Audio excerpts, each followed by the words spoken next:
ఇప్పుడే అందిన తాజా వార్త, చిరంజీవికి ప్రమాదం, తీవ్ర గాయం.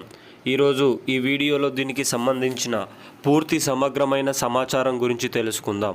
ఎవరైనా మొట్టమొదటిసారిగా మన ఛానల్ని చూస్తున్నట్లయితే చూసిన వెంటనే లైక్ చేయండి, షేర్ చేయండి.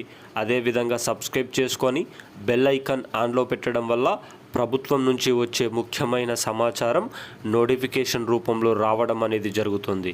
ఇక ఆలస్యం చేయకుండా ఈరోజు వీడియోలోని వివరాల్లోకి అయితే వెళ్ళిపోదాం.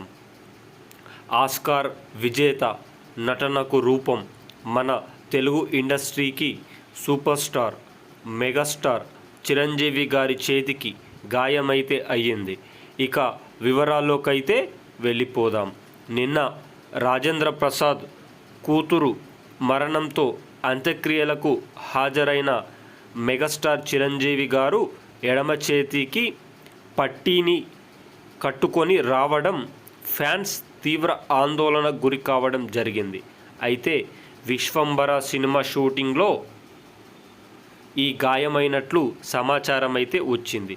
అయితే చిరంజీవి గాయం అత్యంత స్వల్పమైనదిగా పేర్కొనడం అయితే జరిగింది. అత్యంత త్వరితగతంగా కోలుకొని డ్యాన్సులు, పాటలు, అదేవిధంగా సినిమాకు సంబంధించిన పూర్తి డబ్బింగ్ కూడా పూర్తి చేసినట్లు సమాచారం. ఈ సంక్రాంతికి విశ్వంబర విడుదల కాబోతున్న సంగతి తెలిసిందే.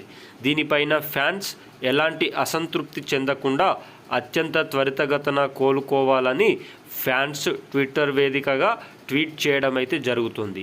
ఈ మధ్యనే మెగాస్టార్ చిరంజీవి గారికి అత్యధిక డ్యాన్స్ మూవ్లు చేసినందుకు గాను ఆస్కార్ గిన్నిస్ బుక్ రికార్డులలో తన పేరును లిఖించుకున్న సంగతి తెలిసిందే. ఏది ఏమైనా రాజేంద్ర ప్రసాద్ గారి కూతురు యొక్క మరణం తీవ్ర విషాదమైనదని చెప్పుకోవచ్చు.